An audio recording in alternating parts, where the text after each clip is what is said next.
Hello guys, स्वागत है मेरे इस वीडियो में। इस वीडियो में मैं आपको एक्सप्लेन करने वाला हूँ इंडिया की मॉडर्न हिस्ट्री पार्ट थर्ड 1900 से लेकर के 2000 तक। इंडिया में 1900 से 2000 साल तक ये बहुत ही इंपॉर्टेंट पीरियड है, क्योंकि जो भी चीज़ हुई, China India war, Pakistan India war, और स्टेट कैसे बने, और जो है क्या बोलते हैं, जितनी भी चीज़ें हुई वो इंडिया के इसी पीरियड में हुई। अगर इसकी डिटेल में जाए तो बहुत डिटेल है, जड़ ही जड़ है, मगर अगर ऊपर से देखें तो ठीक है। आज हम जो है आपको बताएंगे कि इंडिया की मॉडर्न हिस्ट्री में 1900 से 2000 साल तक क्या होता है। वीडियो हो सकता है कि लंबी हो जाए, क्योंकि जो है वीडियो में काफ़ी चीज़ें आपको मालूम पड़ेगी, और पार्टीशन कैसे हुआ, non cooperation, civil disobedience, salt march और रॉलेट एक्ट, और भी सत्याग्रह, जितनी भी चीज़ें हैं, पार्टीशन ऑफ बंगाल, सब मैं बताऊंगा आपको। और आप वीडियो में एंड तक रहना, ये वादा करो कि आप जो है वीडियो एंड तक देखोगे। बस मैं थ्योरी आपको बताते जाऊंगा, आप सुनते जाना। एंड में मैं सारी आपको डेट्स बता दूंगा, क्या डेट्स इस वीडियो से रिलेटेड हैं, या आपको बता दूंगा, या थोड़ा थोड़ा पार्ट करके बताते चलूँ। तो आप लोग थ्योरी सुनते रहो और वीडियो को एंड तक देखना। और अगर चैनल पे न्यू आए हो तो सब्सक्राइब कर दो और लाइक भी कर दो, क्योंकि हिस्ट्री पढ़ना थोड़ा इतना आसान नहीं है, उसको मेमोरी को स्टोर करके रखना। तो ये काफ़ी इंपॉर्टेंट फेस है हर एक पेपर के लिए, चाहे वो कोई भी पेपर हो। ये इंडिया का फेस बहुत इंपॉर्टेंट है, एक इंडियन सिटीजन के तहत आपको भी ये पढ़ना चाहिए। तो चलो मैं बताता हूँ। ये टाइम था जब ब्रिटिश लोग इंडिया को फुल कंट्रोल कर रहे थे। हमारे देश के लोग जो हैं उस समय बहुत ज़्यादा ही गुस्से में थे, क्योंकि उस समय ब्रिटिश लोग बहुत ज़्यादा टैक्स लिया करते थे, एक फार्मर से, एक किसान से। इंडिया की अच्छी चीज़ें जो हैं ब्रिटिश ले जा करके इंग्लैंड में और अपनी कंट्री पहुंचाते थे। बाकी इंडिया का सारी चीज़ लूटते थे, कहने का ये मतलब है। और इंडियन सिटीजन्स को, इंडियंस पीपल्स को कोई भी राइट वगैरह नहीं दिया जाता था ब्रिटिश के गवर्नमेंट में। ब्रिटिश रूल करती थी तो किसी भी इंडियंस को कुछ राइट वगैरह नहीं देती थी, सिर्फ काम कराती थी, टैक्स लेती थी, और टैक्स नहीं दिया तो ज़मीन भी हड़प लेती थी। 1900 से 1905, अब इस वक्त जो है बंगाल का पार्टीशन होता है, जिससे ये फेस बहुत ज़्यादा ही लोग गुस्से में आ जाते हैं, क्योंकि बंगाल उस समय का प्रोविंस जो था बंगाल, वो काफ़ी बड़ा था। आज का लगभग मिला लीजिए एमपी मिला लीजिए, यूपी मिला लीजिए, और भी बिहार वगैरह, गुजरात वगैरह मिला लीजिए, तो उतना बड़ा बंगाल था। ब्रिटिश के वाइस रॉय लॉर्ड कर्जन ने बंगाल को दो हिस्सों में बंटवारा कर दिया, बांट दिया। एक तरफ ज्यादा मुस्लिम मेजोरिटी थी और एक तरफ हिंदू मेजोरिटी थी। लोग बोलने लगे कि ये तो डिवाइड एंड रूल पॉलिसी अपना रहे हैं, क्योंकि बंगाल के लोग जो थे वो थोड़े पढ़े लिखे थे और मिडिल क्लास एजुकेटेड लोग थे। इसलिए लोग वहां पे हिंदू मुस्लिम नहीं देख करके अपने स्टेट को, अपने प्रोविंस को एक कर रहे थे, बांटने नहीं दे रहे थे, कह रहे थे कि हम एक रहेंगे। और इसी के लिए प्रोटेस्ट भी स्टार्ट होता है। स्वदेशी मूवमेंट करके वो प्रोटेस्ट रहता है, स्टार्ट होता है 1905 को स्टार्ट होता है स्वदेशी मूवमेंट कलकत्ता से। स्वदेशी मूवमेंट का मतलब ये है कि अपने प्रोडक्ट्स, इंडिया के वर्कर्स जो हैं अपना जो प्रोडक्ट्स बनाते हैं, प्रोडक्ट जो भी चीज़ हो गया, कपड़ा हो गया या कोई भी चीज़ हो गई एक्सेट्रा, तो उसको यूज़ करो, ना कि कोई ब्रिटिश प्रोडक्ट। तो बॉयकॉट के थ्रू ये लोग जो है ब्रिटिश को परेशान करना चाह रहे थे, इंडियंस सब। तो इसके साथ जो है लोग अपना कपड़ा ब्रिटिश का छोड़ करके लोग खादी कपड़ा पहनना शुरू कर दिए। विदेशी कपड़े जो है जलने लगे। और हाँ, उस समय हिंदू मुस्लिम दोनों थे बंगाल में। तो अभी आप लोग सुनिएगा, क्योंकि आगे जो है पार्टीशन होता है, league of all India Muslim league बनती है।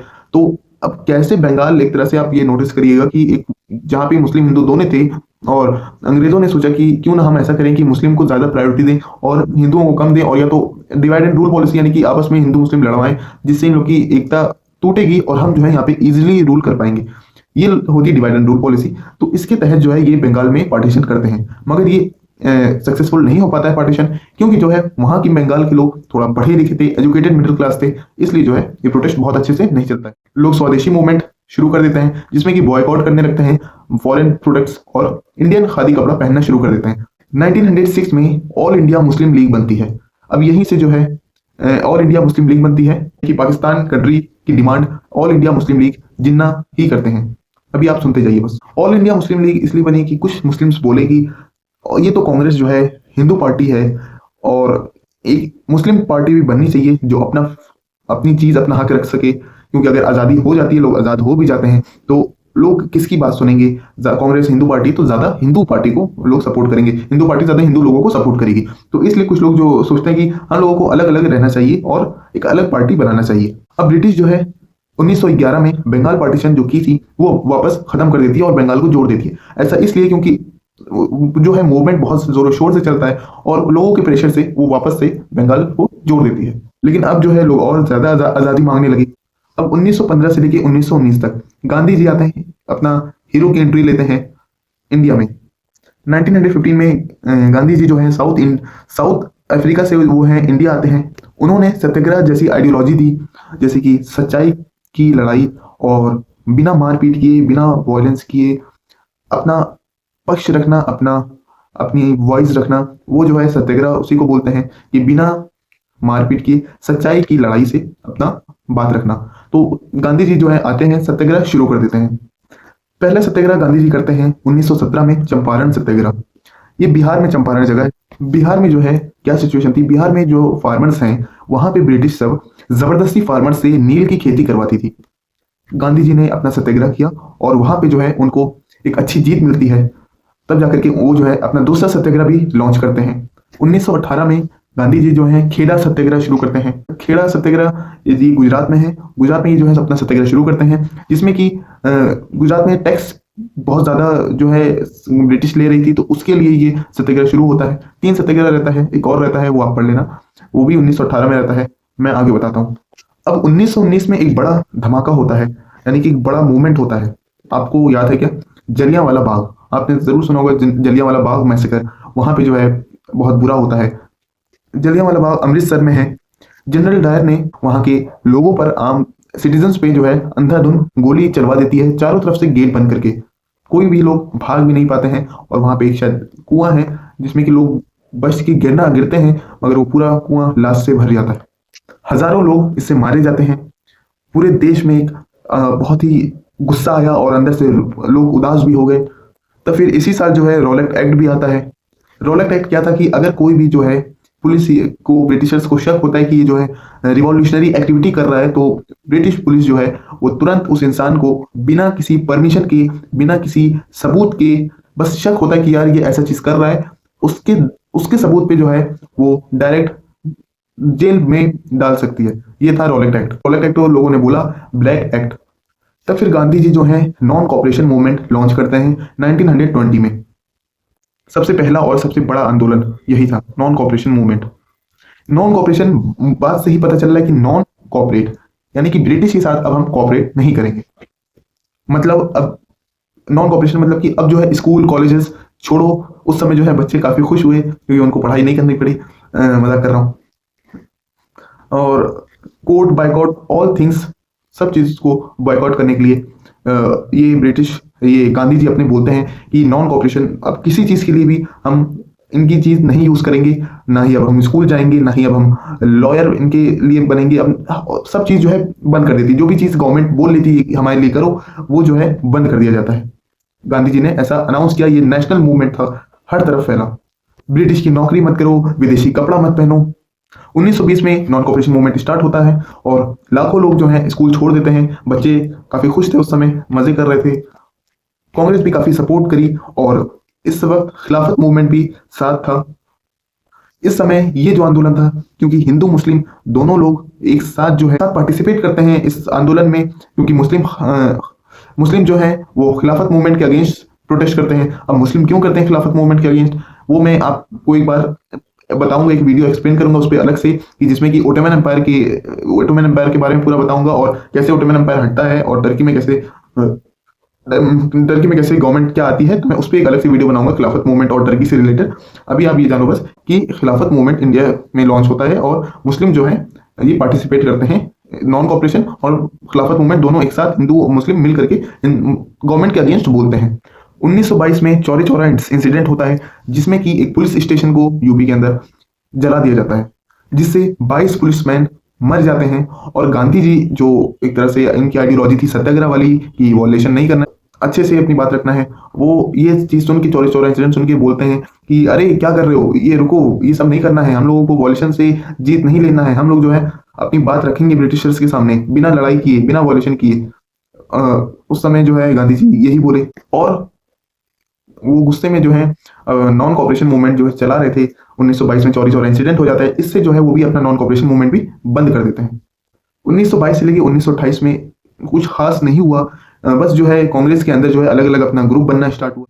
अब 1928 में साइमन कमीशन आता है, जिसमें सारे सिर्फ ब्रिटिश मेंबर्स थे, इंडिया के कोई भी नहीं थे, जिसमें कि इंडियंस ने बोला कि सिर्फ इंडियंस डिसाइड करेंगे। अब ये साइमन कमीशन होता क्या है ये भी मैं आपको बता दूं कि गवर्नमेंट ऑफ इंडिया एक्ट बनता है 1919 में, जिसमें कि हर 10 साल में ब्रिटिश गवर्नमेंट, ब्रिटिश इंग्लैंड से आकर के लोग जो है देखेंगे कि यहाँ पे जो रूल है वो गवर्नमेंट सही चल रही है कि नहीं चल रही है।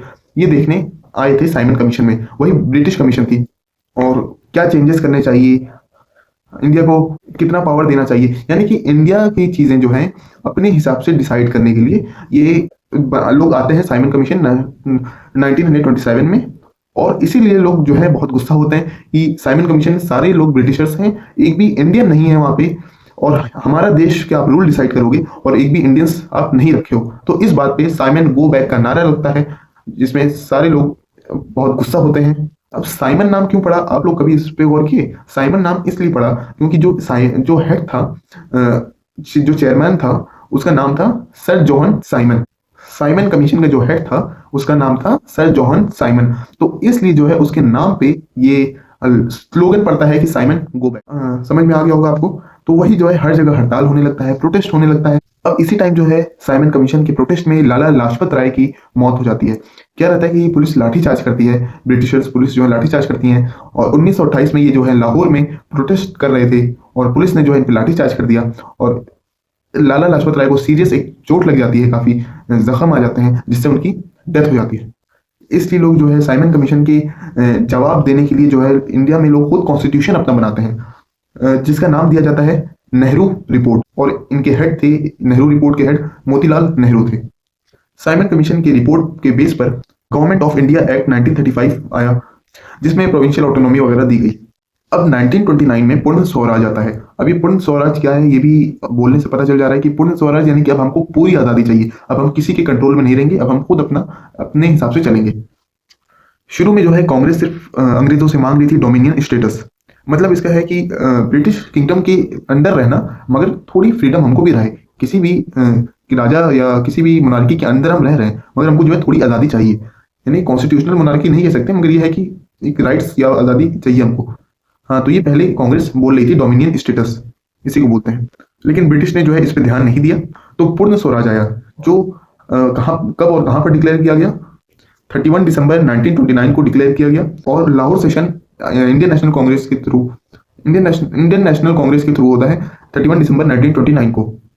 कांग्रेस ने इसमें ऑफिशियली अनाउंस किया, हमें डोमिनियन स्टेटस नहीं चाहिए, हमें पूर्ण स्वराज चाहिए। इस सेशन का प्रेसिडेंट कौन थे? आप लोग गेस करो कौन हो सकते हैं?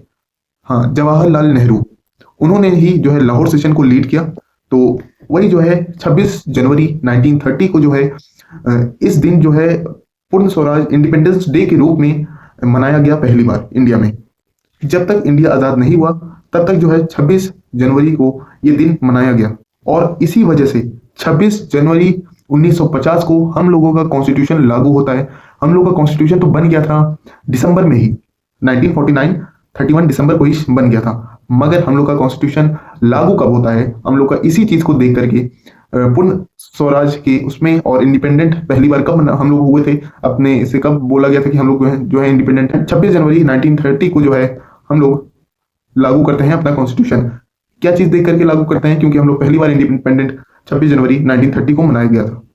अगर वीडियो पसंद आ रही है या आपको समझ में आ रहा है कुछ भी इंडियन हिस्ट्री, इतना लोग हिस्ट्री को क्रिटिकल बनाते हैं, इस बहुत ज़्यादा डेट्स वगैरह होती हैं और समझ नहीं आती है, तो अगर समझ में आ रही है तो सबसे पहले आप क्या काम करो, सब्सक्राइब कर लो, क्योंकि जो मैं ऐसे ही वीडियो बनाता हूँ और आपको ऐसा ही समझा देता हूँ एकदम ईजी में, तो आप लोग भाई के चैनल सब्सक्राइब कर लो। अब अभी सुने होगी कि सेल्फ मार्च और डांडी मार्च। अब ये सेल्फ मार्च और सिविल डिसोबीडियंस मूवमेंट ये क्या था, आओ इस पर भी थोड़ा देख लेते हैं। सेल्फ मार्च जो था या डांडी मार्च बोल लो, वो एक पीसफुल प्रोटेस्ट था। गांधी जी ने इस प्रोटेस्ट को स्टार्ट किया था ब्रिटिश के नमक सेल्ट लॉ के अगेंस्ट। ब्रिटिश के रूल में ये था कि जो इंडियंस हैं वो खुद का नमक नहीं बना सकते थे, यानी कि खुद का नमक जो है वो नहीं बना सकते थे, मना किया गया था। और नमक पर भी जो है ब्रिटिश टैक्स लगाते थे। अब नमक जो है हर खाने में यूज होता है, तो अब जब उस पर भी टैक्स लगा देगा कोई आदमी, तो कितना, और तो नमक को जो है आप टैक्स लगा दे रहे हो, तो ब्रिटिश जो है, आप ये याद रखना, टैक्स बहुत लगाएं और इंडिया को सिर्फ और सिर्फ लूटे हैं और जमीन का जितना हुआ अच्छे से दबा के यूज किए हैं और बाकी जो है अपनी सारी चीज़ें जो है इंग्लैंड में भेजे हैं। तो और इसका सबसे ज़्यादा असर पड़ा है वो किसानों पे पड़ा है, फार्मर्स पे पड़ा है। क्योंकि जो है जमींदार क्या था, जमींदार है वो टैक्स दे रहा था डायरेक्ट गवर्नमेंट को, मगर जो है किसान किसान को उतना हर साल जितना टैक्स लिख दिया गया है उतना देना ही पड़ता था। अगर वो नहीं देगा तो उसकी जमीन और उसका उससे कुछ ना कुछ तो उससे ले लिया जाएगा। तो इतना सख्त था कानून। तो जो है वही इंडियंस जो है खुद नमक जो है मना किया गया था बनाने के लिए। तो गांधी जी जो है वो इसीलिए निकलते हैं और इसी नमक के लॉ को तोड़ने के लिए वो 12 मार्च 1930 को दांडी मार्च या कह लो ये सैल्ट मार्च के लिए निकलते हैं। और सबको जो है ब्रिटिश से ही नमक खरीदना पड़ता था। गांधी जी बोले कि तो बहुत ज्यादा नाइंसाफी है, नमक तो एक समुंदर देता है तो इस पे टैक्स क्या लगाना। सेल्ट मार्च कहाँ हुआ? तो सेल्ट मार्च तो पहले ये देख लो कि 12 मार्च 1930 को जो है ये शुरू होता है साबरमती आश्रम से। अहमदाबाद में साबरमती आश्रम है और वो साबरमती आश्रम से लेकर के वो गुजरात जाते हैं, यानी कि लगभग डिस्टेंस 240 किलोमीटर थी। इतना दूर वो पैदल चलते हैं, 24 दिन लगते हैं लगभग पैदल चलने में। गांधी जी चल के गए, लोग रास्ते में उनके साथ जुड़ते हुए एक साथ चलते गए। अब गांधी जी 6 अप्रैल 1930 को पहुंच जाते हैं गुजरात और वहां पे पहुंच करके वो जो है नमक समुद्र से पानी से नमक अपने से बनाते हैं। और उन्होंने बोला कि मैं जो हूँ ब्रिटिश की कानून तोड़ता हूँ। ये एक सिंबॉलिक एक्ट है, यानी कि बिना मारपीट के कानून को तोड़ देना। इसका इफेक्ट क्या हुआ कि पूरी इंडिया में लोग जो है नमक बनाने लगे। सेल टैक्स जो लेते थे ब्रिटिश वो देना बंद कर दिए। ब्रिटिश जो है बहुत ज्यादा हिल गई, सरकार पूरी हिल गई, क्योंकि टैक्स मतलब कि हर चीज में जो यूज हो रही है, अब कोई भी गया नमक लिया टैक्स, नमक हर चीज में हर दिन हर दम मतलब टैक्स नमक पे लगाए थे। तो जो है अब उसके वजह से पूरी ब्रिटिश सरकार को एक काफी बड़ा झटका लगा। अब सिविल डिसोबीडियंस की बात कर लेते हैं। सिविल डिसोबीडियंस क्या था? सिविल यानी कि जो सरकारी कानून होते हैं और डिसोबीडियंस यानी कि ना मानना एक तरह से। तो सरकारी कानून को ना मानना सिविल डिसोबीडियंस का मतलब हुआ। ये मूवमेंट स्टार्ट होता है सेल्ट मार्च के बाद। सेल्ट मार्च के बाद 1930 में स्टार्ट होता है। इस मूवमेंट्स में लोग क्या करते थे, इंडियंस ने डिसाइड किया कि जो है टैक्स हम नहीं देंगे और ब्रिटिश कोर्ट्स नहीं जाएंगे और ब्रिटिश स्कूल्स छोड़ देंगे और ब्रिटिश कपड़े फॉरेन गुड्स नहीं खरीदेंगे, वही जो पहले था। मगर ये जो है डायरेक्ट हो रहा था। खुद नमक बनाना, खादी पहनना, सब पीसफुली, मगर जो है ब्रिटिश को काफी बड़ा नुकसान और काफी बड़ा झटका देना पीसफुली। मगर इसका थोड़ी सी गड़बड़ी थी, क्योंकि खादी कपड़े जो थे वो हाथ से बनाए जाते थे और वो बहुत ही महंगे बिकते थे। गांधी जी जो थे वो लीडर थे। जवाहरलाल नेहरू, सरदार पटेल और राजेंद्र प्रसाद, ये हजारों लोग जेल चले जाते हैं, जिसमें कि जवाहरलाल नेहरू भी शामिल थे, सरदार पटेल भी शामिल थे और राजेंद्र प्रसाद भी। अब ब्रिटिश का क्या रिस्पॉन्स रहता है कि ब्रिटिश जो है लीडर्स को अरेस्ट कर लेती है, प्रोटेस्टर्स पे लाठी चार्ज करवा देती है। फिर भी जो है ये मूवमेंट रुका नहीं। ये मूवमेंट एंड कब होता है? 1931 में गांधी इरविन पैक्ट होता है और गांधी जी जो है राउंड टेबल कॉन्फ्रेंस के लिए लंदन गए। अभी गांधी इरविन पैक्ट क्या था कि महात्मा गांधी और लॉर्ड इरविन जो वॉइस रॉय थे उस समय इंडिया के, तो इन दोनों के बीच एक पैक्ट साइन होता है जिसको हम लोग बोलते हैं गांधी इरविन पैक्ट। कब साइन हुआ? 5 मार्च 1931 को। क्योंकि जो है उस समय सिविल डिसोबीडियंस मूवमेंट बहुत ज्यादा ही जोर शोर से चल रहा था। तो वॉइस रॉय लॉर्ड क्या नाम था इनका, लॉर्ड इरविन जो है वो सोचते हैं कि कुछ पैक्ट साइन कर लेते हैं जिससे कि ये ना हो ऐसा। लाखों लोग जेल में थे, ब्रिटिश सरकार जो है बहुत प्रेशर में आ चुकी थी। गांधी जी जो है बोलते हैं ठीक है हम राउंड टेबल कॉन्फ्रेंस में आएंगे और सिविल डिसोबीडियंस मूवमेंट भी बंद कर दिया जाएगा। ब्रिटिश गवर्नमेंट ने क्या एग्री किया? ब्रिटिश गवर्नमेंट ने कहा कि जो यानी कि पॉलिटिकल जो है वॉयलेंस में इन्वॉल्व नहीं थे उनको जो है जेल से छोड़ दिया जाएगा। कोस्टल एरियाज में लोग जो है अपना सेल्ट अपना नमक खुद से बना सकते हैं। ब्रिटिश सरकार ने ये भी एग्री किया इस बात पे भी। कांग्रेस पे लगा जो बैन था वो हटा दिया जाएगा और जो सीज प्रॉपर्टीज थी वो वापस की जाएंगी। ये सब जो था ब्रिटिश की तरफ से एग्री था। इन सब बातों पे ब्रिटिश ने एग्री किया था। और कौन सी बात पे जो है ब्रिटिश नहीं मान रहे थे? पूर्ण स्वराज पे साफ ब्रिटिश ने मना कर दिया कि हम जो है आजादी नहीं देंगे। तो इस पैक्ट का रिजल्ट क्या निकलता है कि गांधी जो है सिविल डिसोबीडियंस मूवमेंट रुक चुका था और गांधी जी जो है लंदन गए थे सेकंड राउंड टेबल कॉन्फ्रेंस के लिए 1931 में। लेकिन कॉन्फ्रेंस से कोई सॉलिड रिजल्ट नहीं निकला। बाद में मूवमेंट फिर से स्टार्ट हुआ। गाइस ये वीडियो अब जो है लंबी होती जा रही है, तो जो है मैं अब आपको जो हूँ समझाऊंगा बाद में। तो आप लोग जो हो, मैं पार्ट 3 आपके लिए लाऊंगा, पार्ट 4 लाऊंगा और पार्ट 5 भी हो सकेगा लाऊंगा, क्योंकि ये वीडियो काफी लंबी हो जाएगी तो दिक्कत होगा। तो अब मैं जो अगला पार्ट लाऊंगा, अगले पार्ट में मैं आपको पूरा अच्छे से होगा तो एक पार्ट में समझा दूंगा, क्योंकि मैं एक पार्ट में नहीं समझाना चाह रहा। एक पार्ट में अगर आपको समझा दूं जल्दी में, आपको समझ ना आए तो मज़ा नहीं आएगा। मैं कल या परसों तक मैं एक पार्ट और लाऊंगा, 1 से 2 पार्ट। अगर 2 पार्ट होता है तो 2 पार्ट कोई कंफर्म नहीं है, मगर यह है कि 1 से 2 पार्ट में मैं आपको पूरा 2010 तक अच्छे से समझा दूंगा। तो ये वीडियो काफ़ी लंबी हो रही है, और जो है आप लोग समझ में आया तो आप कमेंट में बताना कि हाँ मुझे पूरा समझ में आ गया। और मेरा एक तरफ मैं जो हूँ अभी आपको सारी डेट्स लाइन वाइज बता देता हूँ कि आप लोग नोट कर कहीं कर लेना। और अगर समझ में आ गया है तो मैं वापस बोलूंगा कि आप लोग जाते जाते सब्सक्राइब कर लो, क्योंकि पार्ट सेकंड देखना है तो सब्सक्राइब तो करना पड़ेगा, पार्ट 4 देखना है तो सब्सक्राइब कर लो। क्योंकि आप कुछ हिस्ट्री पढ़ो चाहे ना पढ़ो, मगर इंडियन हिस्ट्री जरूर पढ़ो, एक इंडियन सिटीजन के तहत होते हुए।